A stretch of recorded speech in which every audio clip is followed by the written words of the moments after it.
Quand les anges ils ont accusé l'homme, ils ont dit à Hachem, pourquoi tu vas créer l'homme? L'homme il va fauter. Alors Hachem il dit, mais pourquoi je m'appelle miséricordieux alors? Si l'homme, si j'ai que des Superman qui ne fautent pas, comment moi, mon nom, que je suis miséricordieux, en quoi ce nom-là, cet attribut, parce que ce n'est pas un nom.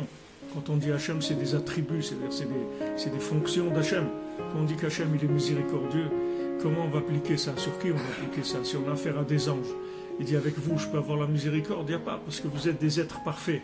Donc les êtres parfaits, c'est pas ça qui intéresse Hachem. Hachem ne veut pas des êtres parfaits.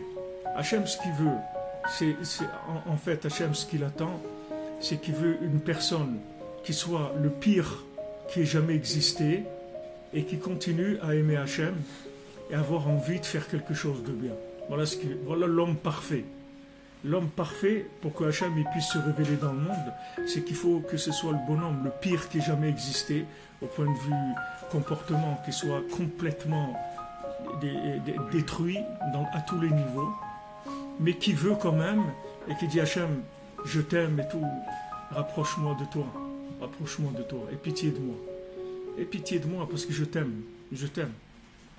Voilà l'être parfait, c'est celui-là l'être parfait. L'être parfait, c'est pas celui qui fait pas de bêtises ni rien, et qui dit Hachem, j'ai pas besoin de ta miséricorde, moi tu me dis le tarif, je fais un chèque et je paye, c'est tout, j'ai pas besoin de miséricorde. Ça, Hachem, il a pas besoin de ça, ça lui sert à rien, il a les anges qui sont comme ça. Hachem, il a besoin de quelqu'un qui peut plus rien faire, qui est complètement absorbé et noyé dans le mal, dans l'impureté, dans tout, et que là-bas, il débranche pas, c'est tout. Il débranche pas. Il reste en ligne. Il parle avec Hachem, il chante, il fait ce qu'il peut, il fait. Ce qu'il peut, il prend un livre, même s'il ne lit pas dedans, il a toujours un livre. À côté de lui, il a un télim, il le prend, il le regarde, même s'il ne lit pas, il le pose. Il fait des signes, il montre des signes qu'il est branché, c'est tout. C'est ça, c'est ce bonhomme-là qui va amener le Mashiach. C'est pas les gens parfaits. Les gens parfaits, c'est fini, il n'y en aura plus. On a terminé avec ça.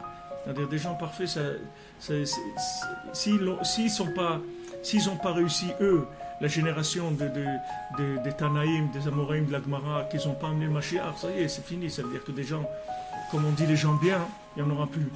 Il n'y aura que des gens qui vont être de plus en plus malades, c'est-à-dire spirituellement. Seulement, ils vont comprendre que ça gêne pas. Ça gêne pas. Que Hachem, ça ne le dérange pas. Ça ne le dérange pas du tout.